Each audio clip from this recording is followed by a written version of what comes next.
Ahava blessings. Welcome to this episode of Embodying the Shekhinah. This podcast is here to support us during these times of accelerating energy, of ascension, in order to remember, embody, integrate our soul essence. I am your host. My name is Aurea. I am an ordained Magdalene priestess, a Reiki master, energy and sound alchemist.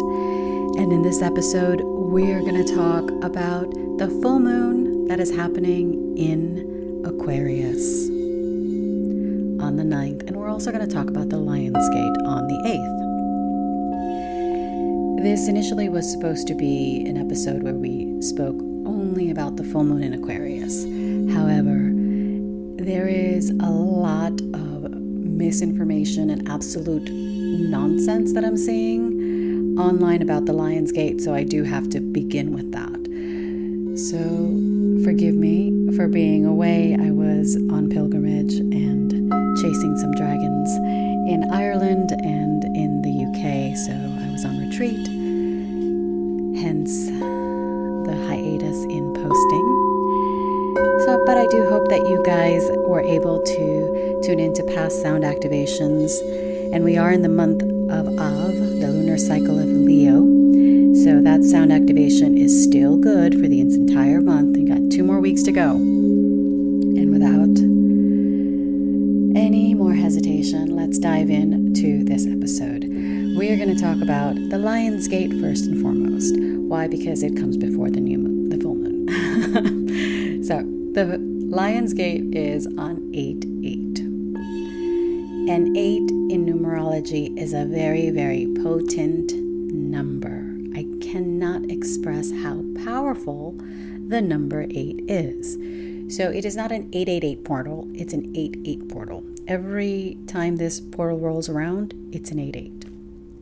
And anytime it's an 888, it would be if we are in a year where it is an 8.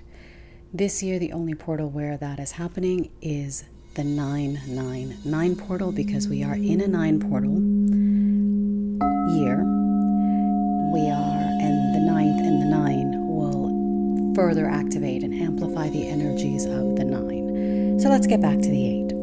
The 8 is, in numerology, is associated with the planet Mercury, which is about communication, about short distance travel. Mercury is the messenger of the gods, so it's about divine communication, also communication with your soul. It is our personal, interpersonal relationships as well, because Mercury is about our network.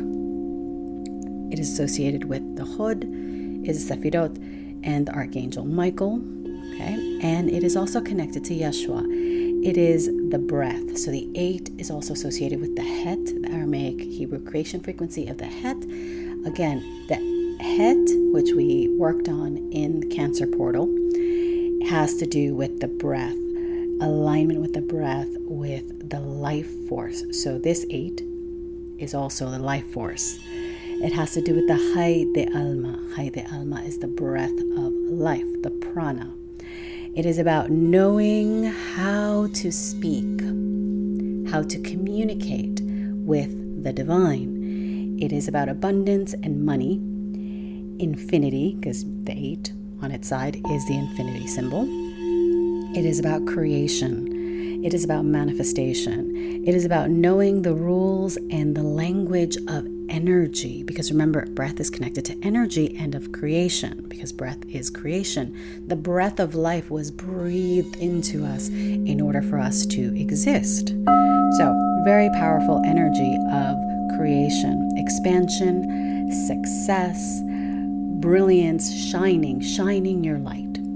It is about work and our projects, and it is very important to work with breath during this portal.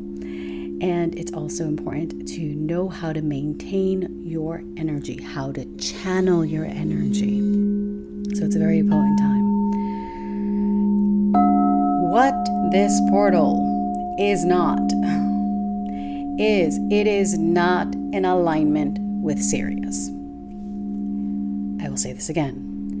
This 8/8 portal, the Lion's Gate portal, so-called Lion's Gate, I will go into why it's associated with the lion in a bit, is not in alignment with Sirius. Why is it not in alignment with Sirius? Because Sirius is a fixed star. Sirius also, the constellation of Sirius, not a constellation, but Sirius is comprised of 3 stars, Sirius A and B, and the more recently discovered Sirius C.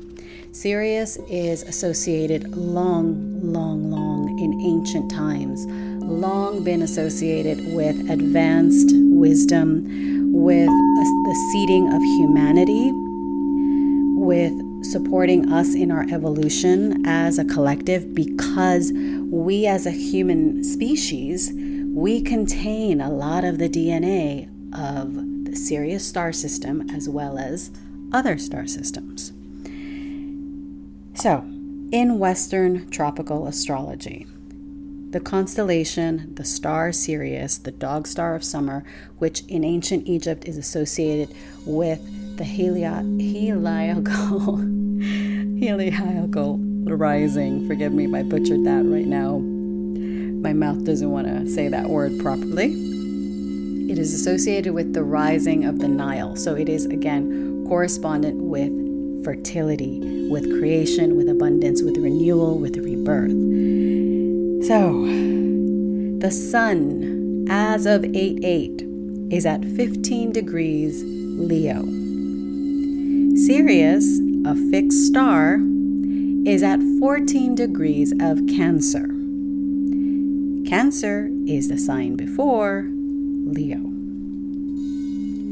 Forgive me for speaking to you like you might be a 3-year-old, but I'm just so tired of this misinformation. Bear with me. In sidereal astrology, the sun is currently on 8/8, will be at 20 degrees of Cancer.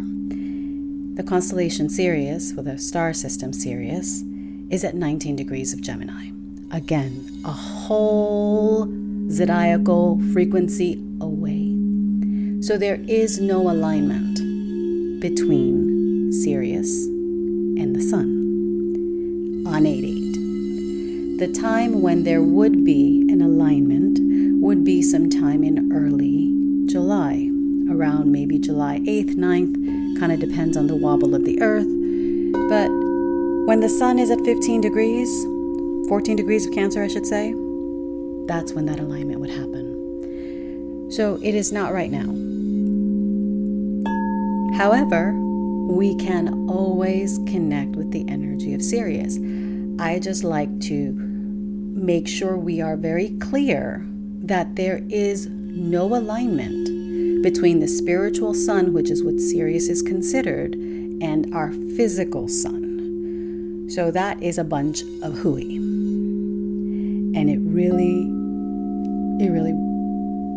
gets me upset because it's just blatant misinformation, and it is that kind of energy is what leads people astray, and it's what actually allows people to siphon your energy.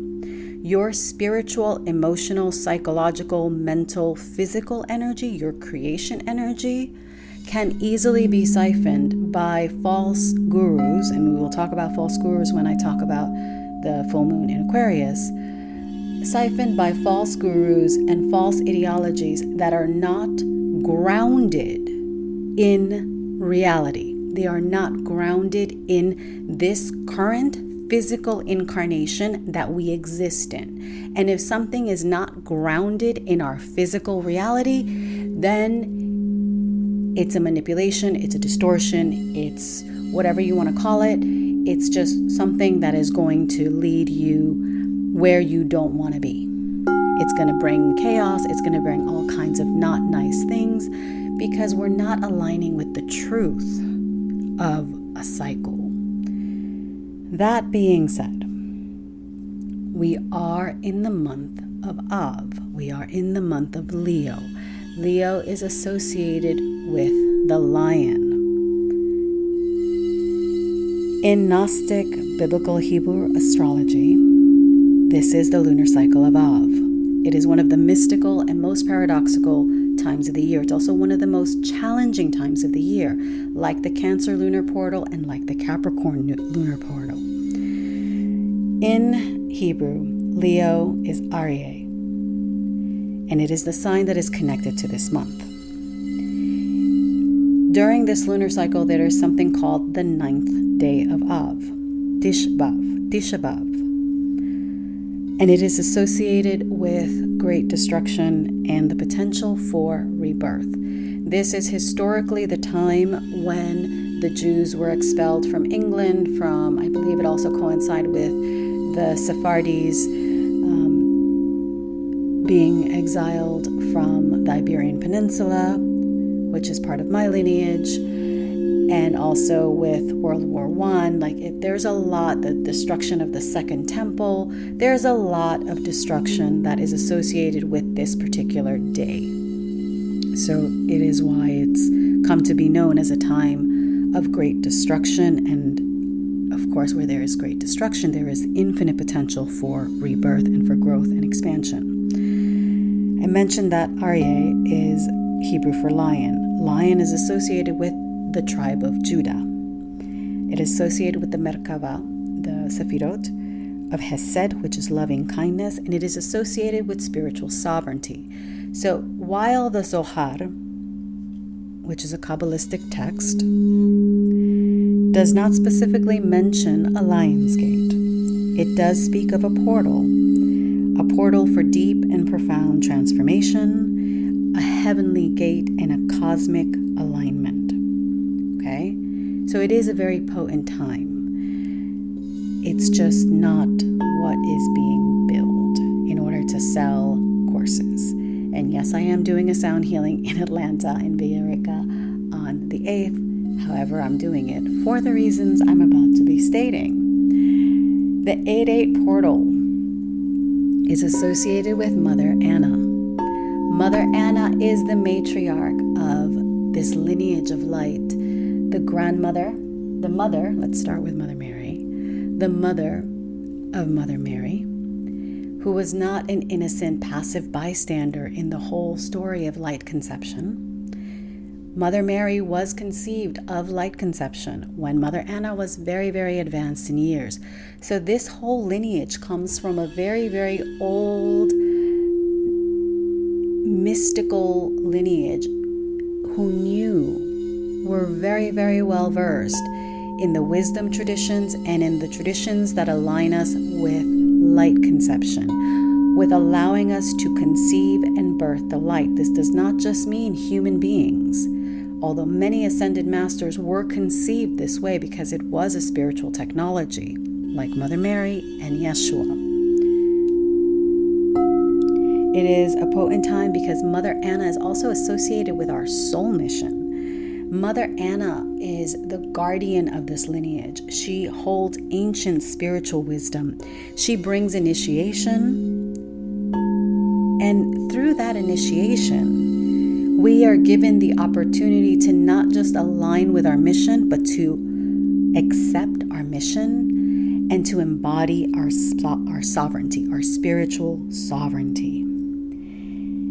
So it is a powerful time for light conception, for aligning with your soul, aligning with your mission, transformation, and really receiving our mission. This is why I find it very, very important to do a ceremony on this day, because on this day we're really going to be able to tap into that energy. How? Because we're aligning with a proper, and I don't usually like to use the word proper, but we are actually aligning to a real, tangible, historical, and physically grounded lineage that spoke of these things. They spoke of spiritual transformation. They spoke of evolution, of transformation, of accepting, receiving our soul mission, of growth, of expansion, of abundance, all of that. So it is an important date. It's just that our alignment has to be correct. If your alignment is off, your destination is going to be off. It's kind of like you set your GPS. If you set your GPS wrong, you're going to end up in, I don't know, Utah, Wyoming, wherever that is not where you want it to be. So it's very, very important to know your alignment. Know what you are aligning to. Because many times we will look at the shiniest thing, the prettiest thing, the flashiest thing, the person with the most followers on whatever, the person with the most likes, whatever. We look at superficial things and associate an inherent value to those things because, they have the biggest house, or, look, they seem to have their life together. Oh, look, they have, thousands of likes on this post. Nonsense. It is very important to know the source, particularly with channeling.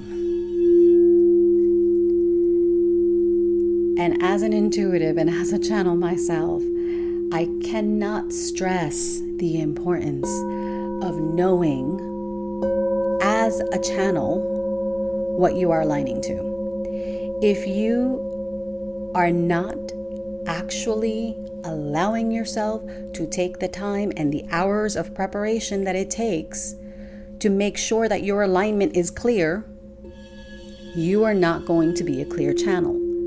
If you are emotionally compromised, if you are mentally drained, if you are physically undernourished, you will not be a clear vessel. I don't care how clear you think you are. If your ducks are not in a row, you will not be pointing north. It's just not going to happen. I know this through my own personal experience. Because when I am emotionally, and this is exactly why I have this policy, when I am emotionally unavailable, emotionally drained, like if I'm fighting with my husband, I am not trying to channel. I'm not doing it because it is out of integrity and out of alignment for me to even attempt to reach higher realms. I don't know what kind of squirrely information will come through if I'm in the midst of an argument with my husband and trying to channel. It's kind of like if you're drunk. If you're drunk and you're driving, not the best combination. Same thing with channeling. And this is why it is so important for you to really use your discernment. Use your discernment. Let's not just take whatever we see firsthand. Oh, it looks shiny and new and all. We think it's 100%. No.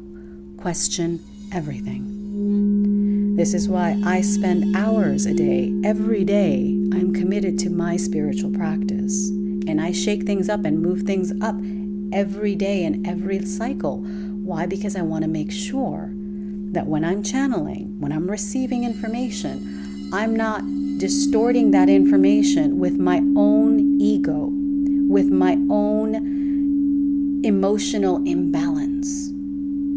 That is my commitment. Might not be everyone's, but that is mine.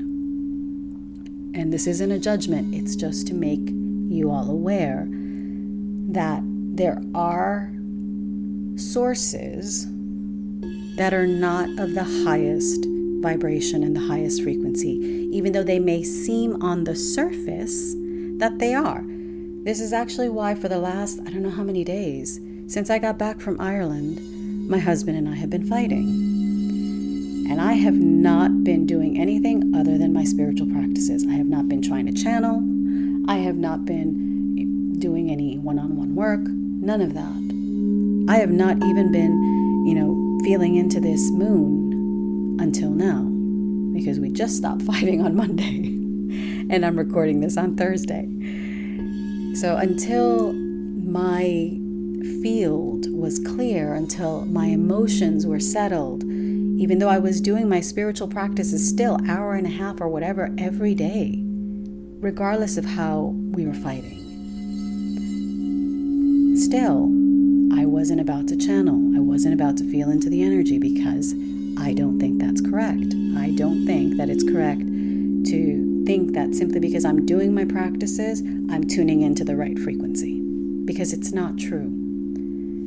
If one is not emotionally clear, if your vessel is not prepared and pure, if you are not emotionally, mentally, spiritually, physically clear, channeling is should not be what you're doing. But y'all do what you need to do. That is simply my perspective. So that's a good segue into the full moon in Aquarius. Aquarian energy is quite interesting. Very, very quirky energy. The Aquarius full moon is happening on the 9th. It is happening at 12:54 a.m. on the West Coast, 3:54 East Coast, and 9:54 Central European Time in the morning at 16.59 degrees of Aquarius. So the number that is being activated during this moon is the 7. The 7 is associated with Venus, Netzach. It is associated with your magnetic field, your auric field. It is a number of initiation. It is a number of victory. It is a number of choosing creation over destruction. It is a number that is connected to Mary Magdalene and to profound and deep spiritual awakening. It is about divine union within. So that divine union that we cultivate with our soul, with the divine. It is about opening portals, transformation, abundance, absolute abundance, beauty, but not just beauty like physical beauty, spiritual beauty, true beauty. And it is about manifesting that beauty in our world. It is about creating the space for silence, for stillness, in order for us to access this light that we have within. This moon is particularly interesting because the moon itself has no other planets that it's bouncing energy off of, which is interesting because most moons have something going on. This one does not. Aquarius energy. Let's go into what Aquarius energy is. Aquarius energy values independence, sovereignty. It's a trailblazing type of energy, very innovative. It is focused on the collective. It is a humanitarian energy. It is an energy of authenticity. In the shadow, however, and I do want to mention the shadow because it's important for us to be aware of it so we don't fall into those traps. In the shadow, it's an emotionally detached energy. It is the energy of the false teacher, of the false guru. When I speak of false guru, a false teacher, I speak of a teacher, a guru that is in the ego. I speak of an energy that seeks to manipulate, control, subvert, use, siphon your energy into their sphere. When we give away our power like that, we become complacent, we become a shadow of who we are meant to be. The purpose of any spiritual teacher or teaching is to guide you into deeper alignment with yourself, with your soul, with the divine. It is to reconnect you and reorient you into your union with your soul and with the divine. Your soul and the divine are technically one because the soul is part of the divine just as you are. You're just a few steps removed, and this is by choice and by design. We are physical, and being physical means we are in the densest of the realms. That's the only way. We had to lower our frequency from the infinite, all-knowing, all-encompassing self that is one with the divine through different layers in order to be able to live and breathe and experience a physical reality. We cannot experience a physical reality without the body. The body is a sacred vessel, a tool for us to incarnate and live out our mission. Anything that seeks to control, to manipulate, to subjugate is something that seeks separation. And in the shadow, we are in the age of Aquarius, so the shadow of this age is that shadow, that need for control. So rather than us mastering ourselves, we're seeking to control others and what is outside of us. And with the other part of the shadow of Aquarian energy is that tendency to believe that my way is the only way. So it's basically my way or the highway. Again, not an energy that seeks to unify, not an energy that seeks to realign you with your soul and with the divine. Because when we are in alignment with our soul and with the divine, we know there is a peace in the knowing that everything and everyone is interconnected. Everything is interwoven. There is no separation. Separation is an illusion of the physical world, an illusion that we chose to experience and play within in order to transcend it.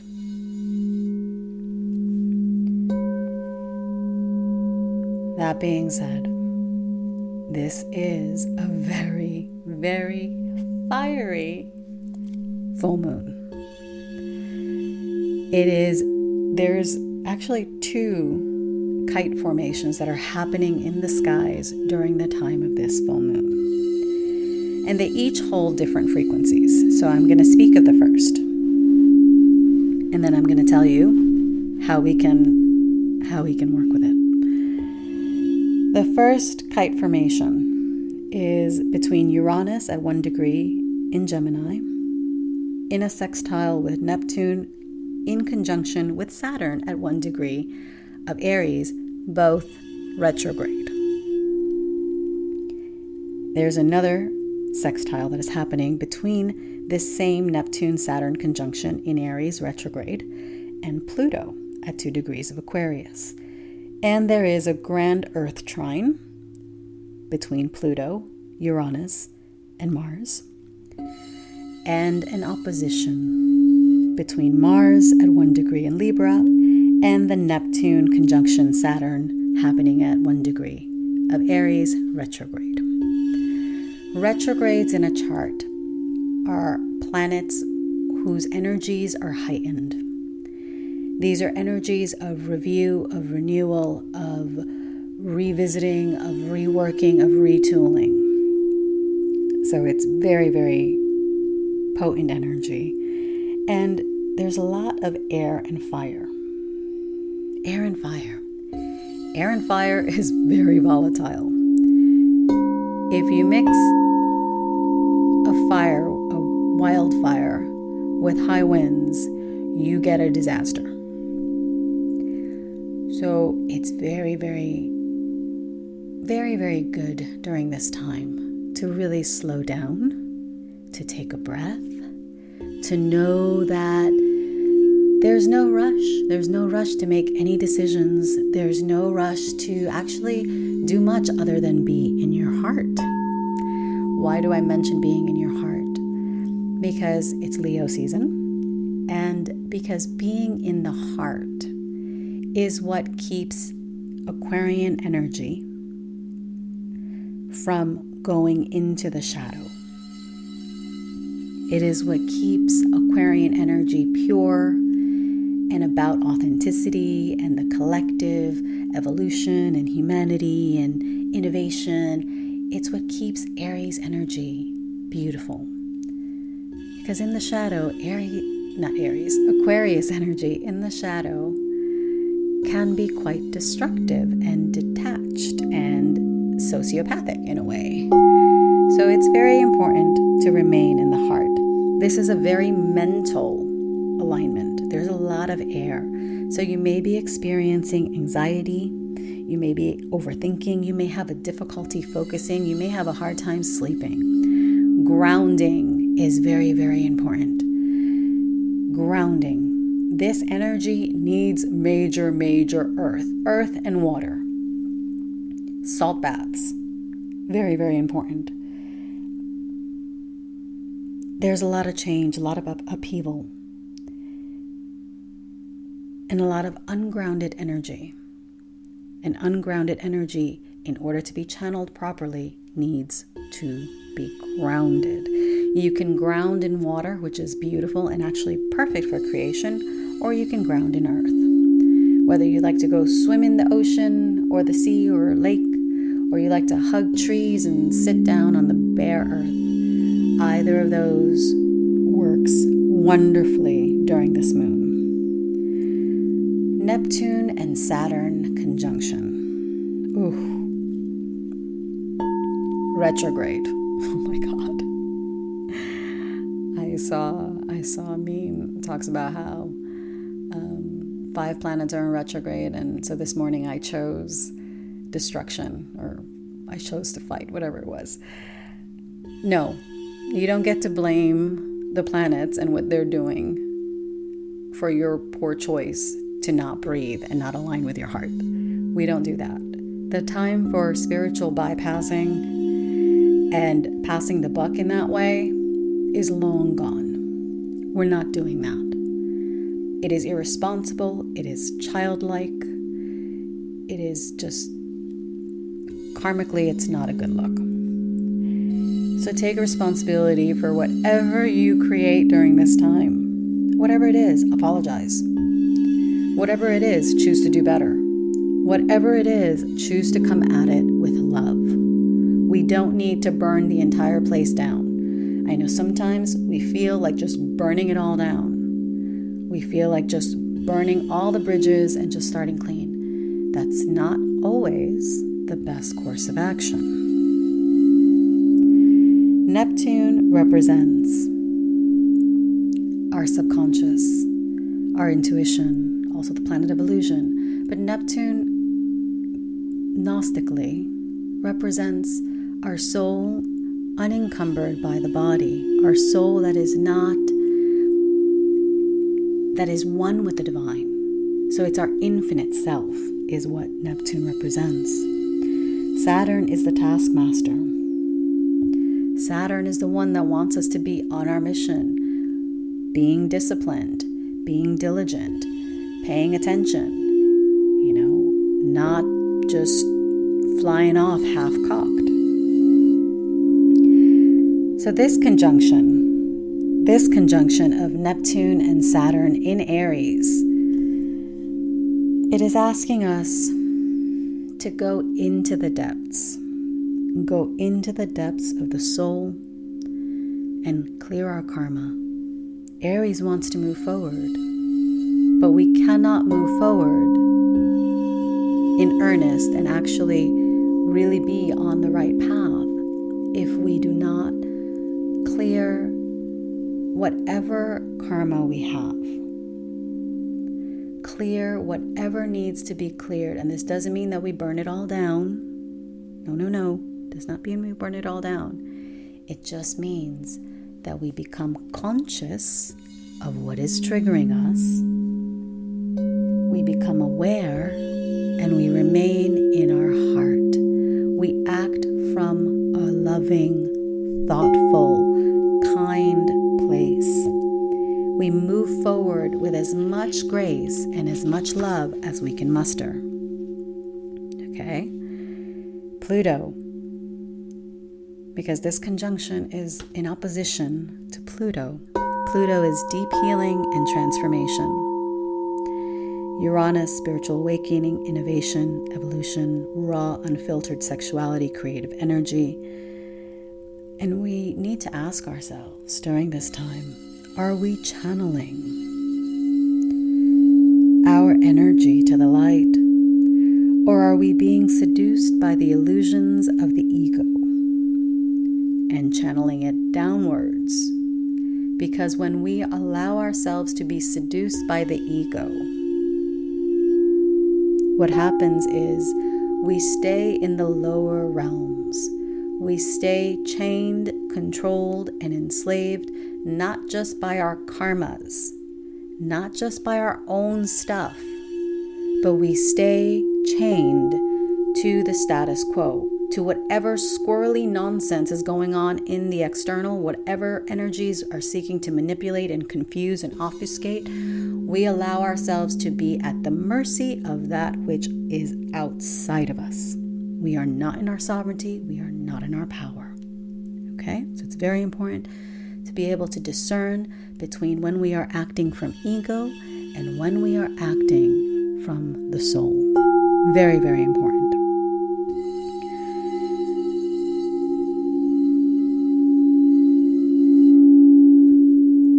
We cannot keep co-creating the same old with the same old busted energy. No, the time is up for that. Are we choosing to stay tethered in duality and in the ego? And are we being led astray and manipulated? Or are we seeking truth, getting off our ass, getting dirty? Because in order to unravel the patterns and the cycles and the karmas, we got to get dirty. We got to be willing to get our hands dirty. We got to do the work. There are layers that have to be shed in order for us to remember and come back to our soul, to our truth, to our oneness. And those layers don't get shed with just some surface BS nonsense. If that's what you signed up for this lifetime, good for you. But I really doubt that if we are spinning our wheels and unhappy and dissatisfied with our lives, then that's not what we signed up for. We did not sign up to just be basic and surface. Because if we did, then we wouldn't be feeling dissatisfied and like there's something more. There wouldn't be that longing within you to go beyond, to move, to shift, to advance, to expand. There wouldn't be that. There wouldn't be that dissatisfaction, that deep unhappiness, whatever is going on that is that niggle within you, that something isn't right. That would not exist if it was part of your soul mission to just keep the matrix running. It wouldn't be. So it really is, this moon, it's time to basically be flying in full authenticity, in full sovereignty, actively choosing to not be in the ego, actively choosing to be in alignment with the soul. Second kite formation, oh my God, is between Uranus and Mercury. Mercury and Mars, and of course the Grand Air Trine, and Mercury in opposition to Pluto. Oh my God. Fire and air, as I mentioned before, highly, highly combustible. So please don't burn anything down. Please do not. And what's funny is we're approaching this time and there are wildfires happening in the south of France. So during our sound activation, we're going to send some healing to the land because fire is purification. However, unbridled fire is destruction. So again, we are being asked to find the balance, find the harmony, breathe, pause. There's no need to react. Feel into your heart. Ground into your heart before you speak, before you do, before you act, before you turn on whatever you're going to turn on. Ground into your heart.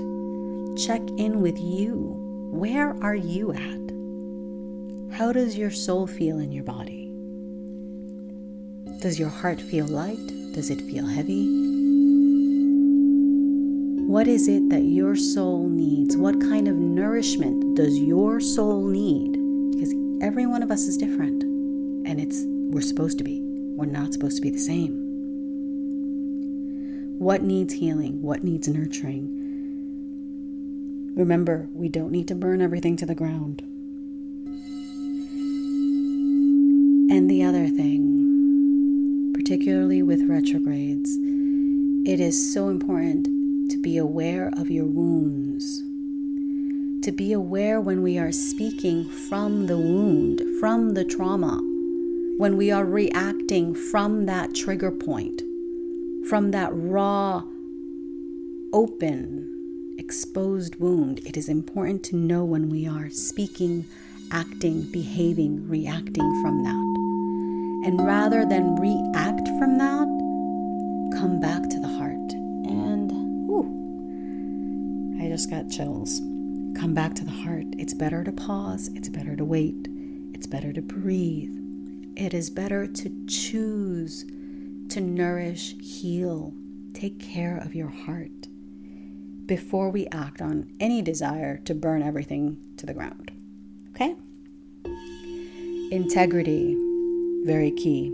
Alignment, discernment, all of those, so important during this time. So important. We choose our alignment. We maintain our frequency because Aquarius is associated with sound healing and frequency and vibration.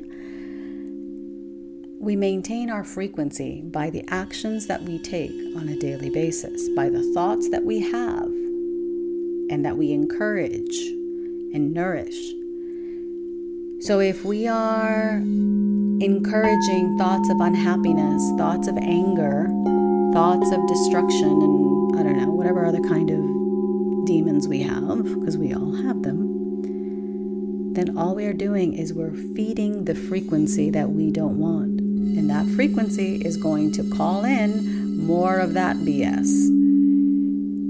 So really, really please choose your frequency. Doesn't mean that we're happy or pretending to be happy. No. Feel your feelings. Feel them. They're there to show you something. Your feelings are your biggest pointers of what is right and what is wrong. Your emotions. Feel them, acknowledge them, but do not dwell in them, particularly if they are lower frequency emotions like anger, like sadness, like depression, like guilt, like shame. If they are those lower frequency emotions, do not feed the beast. Choose to elevate. Whether it's you go for a walk in nature, you hug a tree, you go for a swim, you take a salt bath, you meditate, you do a sound healing, you go do some physical exercise, you sweat, you do yoga, you talk to your bestie, you journal, whatever it is. Whatever it is, do some kind of practice to reorient your frequency, to reset your frequency. This is why having a spiritual practice where you're actually doing a combination of breath work, mudras, mantras, and meditation is beautiful, because our bodies are multidimensional. And when we engage with our spiritual practice, coming at it not just from stillness, from meditation, but from frequency, from sound, we engage at it with mantra, we engage at it with movement, with breath work. What we are doing is we are attuning all aspects of our body and our energy field.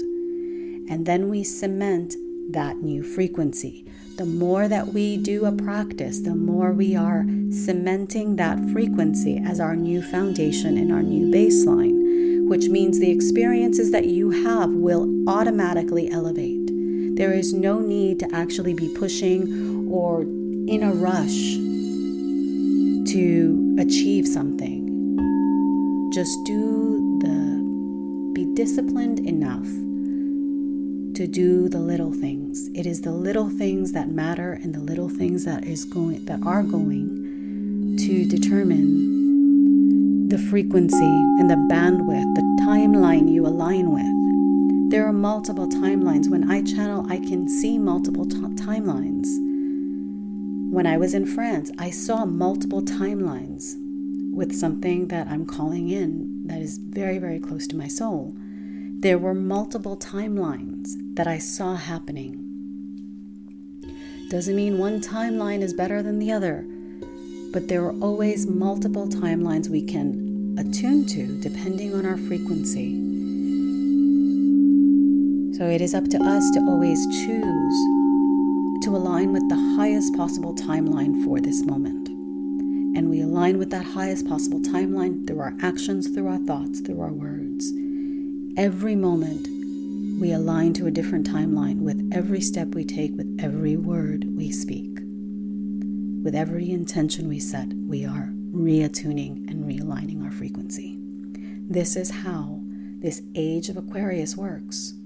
This is how our energy works. We are here to master our energy.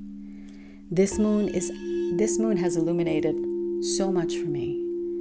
And I know that it has a potential to do that for all of us. But we have to be willing to see, not just with our physical eyes. We have to be willing to see the whole picture. To not just be blinded by what is in front of us or what we think is the best course of action. Because many times something looks amazing. It's like, oh, thank goodness, finally. But it's just not quite right. And you feel it. And yet some of us still force the situation. I'm not going to point fingers. I know that I've done it myself. And when you feel that you are forcing something, you step back. Step back, let go, trust, surrender. That trust and surrender, so important. And the most difficult thing to do. Oh my God. I have the hardest time with that, but like you, I'm working on it. So that, my loves, is the energies for this 8/8 portal and for this full moon. Buckle up, baby. And we're going into eclipse season. So, crazy energy. But remember, on the 11th, the 9th. The 10th or 11th is the 9th day of Tisha B'Av, the 9th day of Av. So make sure, particularly on that day, you're really focused on your practices. Find some practices you really like to do. Find them. I don't know. Check my YouTube. I will share something for the Lion's Gate. But really focus on your heart. This is the lunar cycle of Leo. Leo rules the heart. So it's really align with the heart. Choose love, choose kindness, choose your alignment very, very wisely. Very, very wisely. And remember, all of this energy is not happening to you. It's happening for you. It's up to us. We step into the portal, we step into the cycle, and we go for the ride. But what determines how we exit that portal is the actions that we took, the conscious actions that we took day in and day out during that portal. So I'm wishing you a beautiful full moon. Don't forget to tune in to the sound activation for this full moon in Aquarius 8/8 portal. If you are in the Atlanta area and you can get to the Eureka, listening to this earlier in the day on the 8th, come join me. Everything is linked below in the show notes. You can find me on social media at Aurea Lara on YouTube, at Aurea Lara on Instagram, and Embodying the Shekhinah as well. On those platforms I share, on Instagram I try to share shorter videos, but I don't always succeed. Because I'm not bite size. I'm not snippet form. Sorry, not sorry about it. You get the full whatever's going to happen from me, and that's it. And on YouTube, I have greater freedom to actually give you more practices and more details. So feel free to find me on those places. If you would like a one-on-one session, you can also check my website. All that is linked below. Don't forget to hug a tree, take a salt bath, and enjoy this full moon. Have a blessed full moon in Aquarius. Ahava.